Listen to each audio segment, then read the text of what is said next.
Hey folks, today we're going to make salmon patties two different ways. First way is an old traditional recipe I grew up eating in rural Alabama. Very, very simple, very delicious, not complicated at all. And then the second way we're going to make them is, I would call it Cheffy. Just a lot of extra bits and pieces, a lot of extra ingredients, and I can tell you right now both were absolutely incredible. So let's take a look at the ingredients we're going to need for this. On the left we have everything that we need for the fancy Cheffy version, and on the right we have the basic ingredients we need for the old-fashioned version. The salmon, the flour, egg, salt and pepper. That's all you need for this recipe. I assure you I did not use shallots or Dijon mustard in the recipe my grandmother would make while I was growing up, but it turns out it's really, really good. Okay, first we're going to open up a can of salmon. Doesn't that look appetizing, folks? This is a fully cooked can of salmon. You can eat this as is, but I wouldn't. So the first thing you do is, and you don't have to do this, but much prefer it, you take off the skin of the salmon and get all the bones out. It's nasty, it looks ugly, it is, but just get in there, get after it, and I think it's better. Some people don't mind eating the bones. They will grind up, they'll crush up, like that vertebrae right there. Be careful when you pull this apart, because all the rib bones should just come out with it. If you don't get every one of them, this is not like cooking fresh fish where you could choke on a rib bone of the fish. It's already cooked, canned. It will crush, it will break apart, it will fall apart. So there's no real safety issues here, but this does not look appetizing, but the final product is absolutely delicious. What I like about having salmon patties is it's something that you can keep the can of in your pantry for a very long time. It can be that fallback meal that you didn't have time to run to the grocery store, you don't know what to cook for dinner, you don't have any ingredients on hand, but if you got the can of salmon, you probably have flour, you probably have an egg, you probably have salt and pepper, and you can make something pretty good out of very basic ingredients. We're going to speed this up just for time's sake, but don't rush. Just make sure you get as many of those bones out as you possibly can.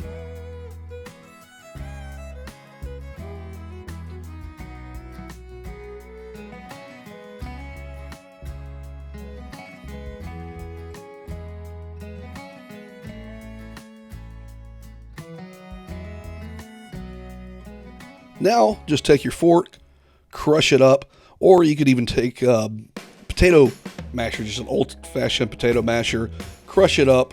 Basically, we want this in as fine of pieces as possible. Nothing real complicated here.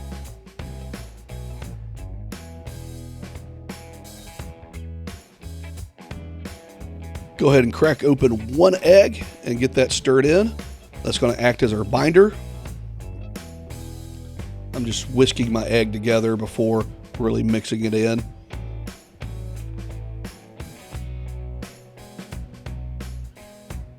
Next, we're going to add our flour. We're just using regular all-purpose flour, and I'm adding 3 tablespoons full. First time I made this recipe 20 years ago, I added 3 cups full of flour instead of 3 tablespoons full of flour. I got my ingredients mixed up, or measurements mixed up. Let's just say it was not good.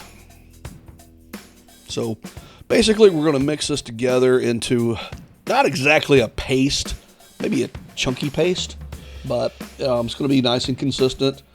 Maybe like a dough consistency. That might be a better example. Now I'm just mixing together the Cheffy side of things. Next, just chop up some dill, about half of this bunch.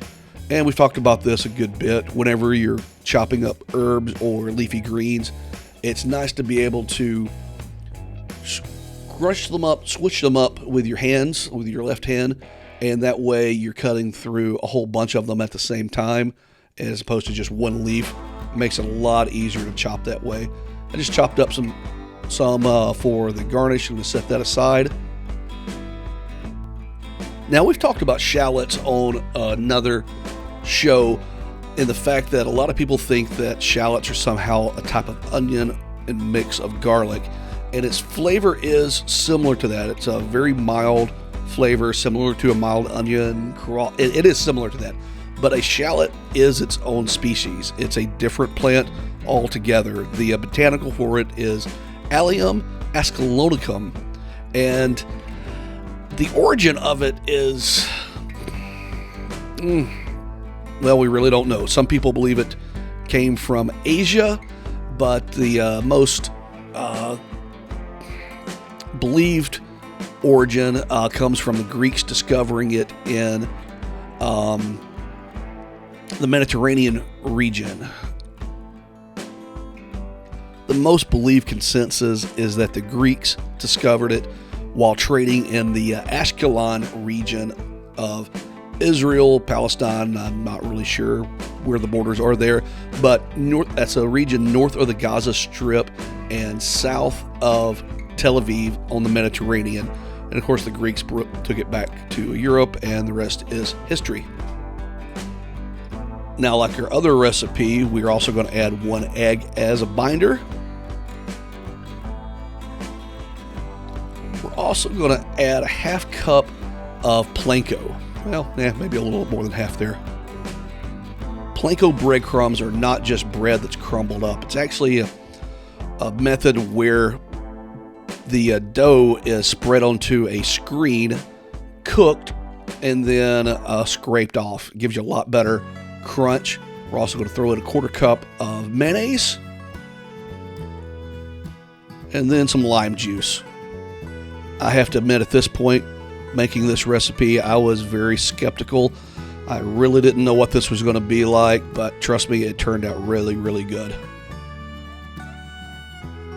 Just a little pepper. And we'll add some kosher salt to taste.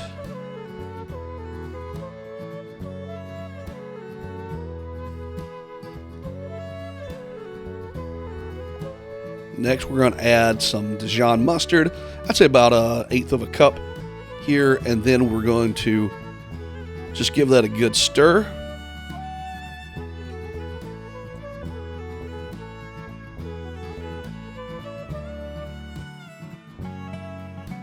Now we're going to form these into the actual patties. Just scoop up with a big serving spoon. Probably about 2.5 inches in diameter is what you're looking for. It's not unlike, actually it's very much like making a hamburger. Just roll it up. You don't want to have too much pressure on it, but just pat it together firmly, not over firmly, and set those aside.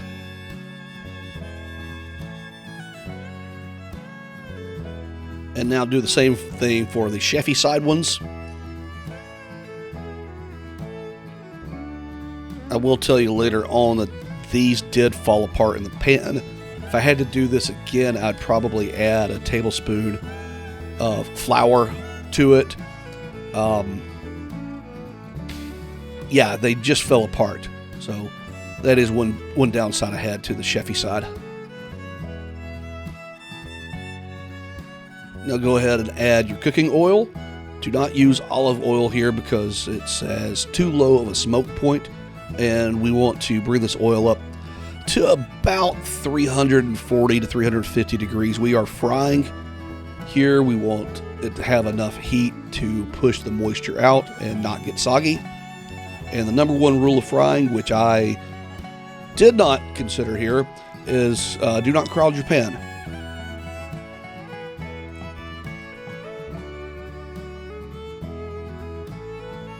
So I put 4 of the normal old-fashioned patties in, and then I put the Cheffy side ones in, and I just should not have done that. That's just too much for the pan.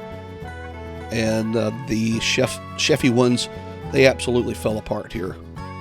So Don't do this. Don't crowd your pan. Do it in 2 or 3 batches if you need to.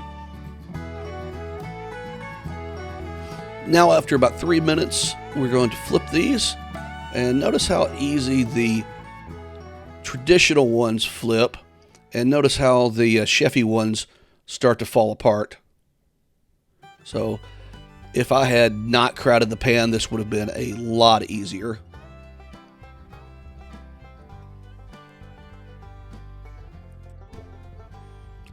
After about 3 minutes on that side, we're going to go ahead and plate these.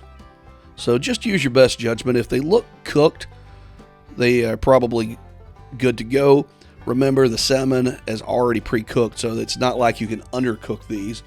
But if it has that golden brown, delicious crust on it, you're probably okay to go ahead and pull them out. Now, the Cheffy ones, you can see that they're already breaking apart really bad. So I don't know what to do about that. I am thinking that adding some flour to the recipe would be all right.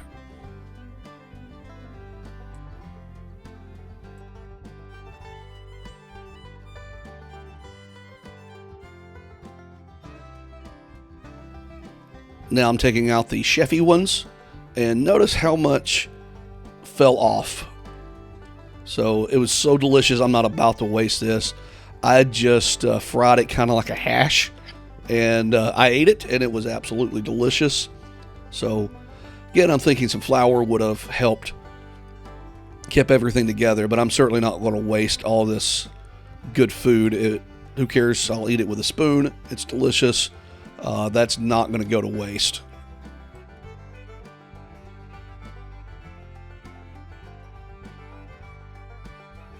Now, I assure you we didn't do this growing up, but using the residual heat of the pan, I just threw in some baby spinach here, let that wilt down, and we're going to use that as a bed to serve our salmon patties on. It's actually quite good. It's absorbing all the flavors, all the oils, all the different little flavors that the patties left in the pan. And here's just a salad that we're going to serve. Nothing fancy. It was some Italian dressing, corn, cherry tomatoes, and here comes our bed of spinach. It's not only pretty, but it tastes really good. Here on the left is the traditional patty, and the one on the right is the Cheffy patty. They are both absolutely excellent, so I can't say enough good things about both of them. Just going to sprinkle some dill on it just for a garnish. The traditional one, super simple to make. I would make it again and again. I have made it hundreds of times over my life. Now, the Cheffy one, it does take a little bit of effort, a few more ingredients, actually a lot more ingredients, a lot more effort, but it's good. It's different, but it is absolutely incredible. So I would encourage you to try both of those. Traditional if you're in a hurry. If you've got extra time, go for the Cheffy one. That was a very complex flavor. So I was very impressed with it. I hope you guys have enjoyed this video. And I hope you guys enjoy the channel. Like and subscribe, please. It really helps us out.